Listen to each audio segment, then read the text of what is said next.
So I started working at Sotheby's back in the late 90s. It was 1997. And I already knew that I wanted to work in the art world through a process of sort of elimination. I loved art and culture, but I'd also studied Russian and German at university. So I was kind of looking at a career that would give me a kind of outreach into, I don't know, other cultures. That's always been something that's been really important to me.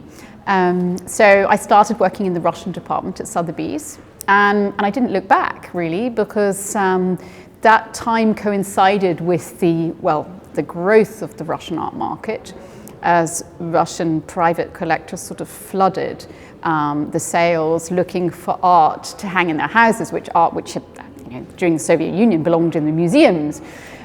So there was a real renaissance in collecting. So I rode with that, and it was an incredibly exciting time. Eventually I then decided to sort of move more into private sales and to sort of change my focus after having led the department for a very long time. And I was working more with private collectors, looking at finding works to basically build their collections. And then, like many people in the auction world, I eventually left the auction house and I established my own business, which is what I'm doing now.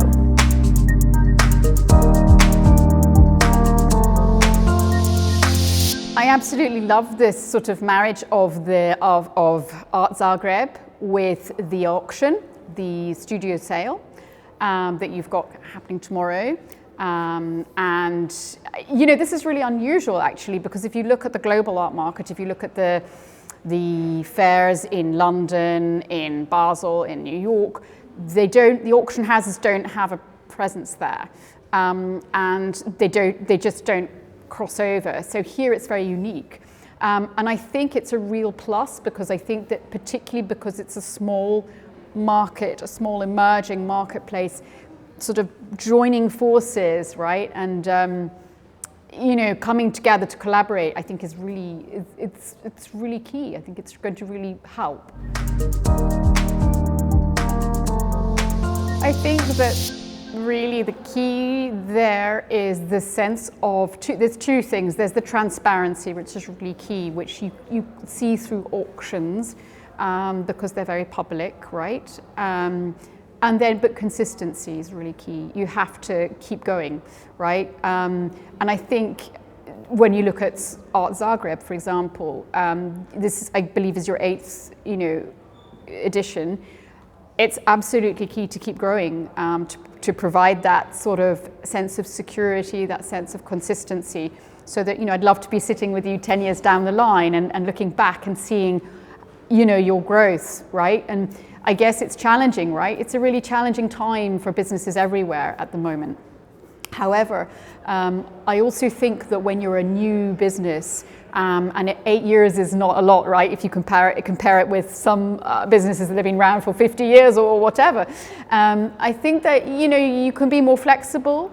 You have sort of less baggage to deal with when times are tough. And at the moment, there's a lot of sort of uncertainty, right, in the world. So I think that actually is it's an advantage to be a young business, a young enterprise, let's say. But yeah, you must keep going. It's about longevity. I think one of the challenges is there are certain areas of the global art market where there's been a lot of sort of, openness to new trends, such as, African artists, textile artists, but they tend to be quite, sort of, you get these fashions that sort of suddenly spring up everywhere, a bit like mushrooms, and that takes a lot of people's attention. And I think that if you're, looking at art from new regions, countries which are not maybe represented on the international market, it's really tough, right, to get people's attention, and that's the challenge, I think. So I think probably what you need to do is you need to focus at home in creating that sort of, collector base, of new collectors at home, but also diaspora, looking at, Croatian potential collectors abroad, right? So I think you need to do a bit of both. And, at home, I think actually the challenges that you have here, trying to engage new collectors to buy, say, contemporary artists, to work by contemporary artists, is similar to what we're seeing even on the global market. There's a lot of discussion at the moment about the future, about, trying to find new collectors, right? Whether that's in Hong Kong, whether that's in New York, or whether that's in Zagreb. It's a similar, there is a transition at the moment, a generational shift.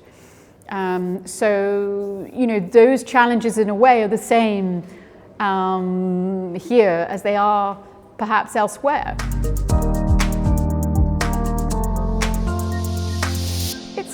It's interesting what you say, because I sort of feel now that in the West people have moved on from thinking about, the past, from the communist, the socialist era. I do think that there has been a shift, and that's happened over maybe the last sort of decade, right? So I don't think people make that association now. I think maybe what's worse is that people don't have prejudices because they really don't know, genuinely. I think they don't know what to associate now with, say, if we're talking about Croatian art. So maybe, there's an opportunity there in that sort of void to build some kind of identity. What defines contemporary culture today in Croatia? How to make that relevant, how to make that accessible. And, when I look back, and obviously I'm an art expert historian with, a lot of years of experience, I know that there was a huge, for example, wave of activity here in Zagreb of art, talking about the Soviet times, because there was a bit more freedom here than there was, say, in Moscow or wherever else, and that there's such strong traditions there, which are interesting, and I think that could be brought in a way to sort of how to define maybe something about what Croatian culture is about today. And then you've got this wonderful legacy of abstraction, don't you, and the kinetic stuff and all that, and it's important to bring that in, and I think that's maybe something that would be interesting to look at for audiences in the West.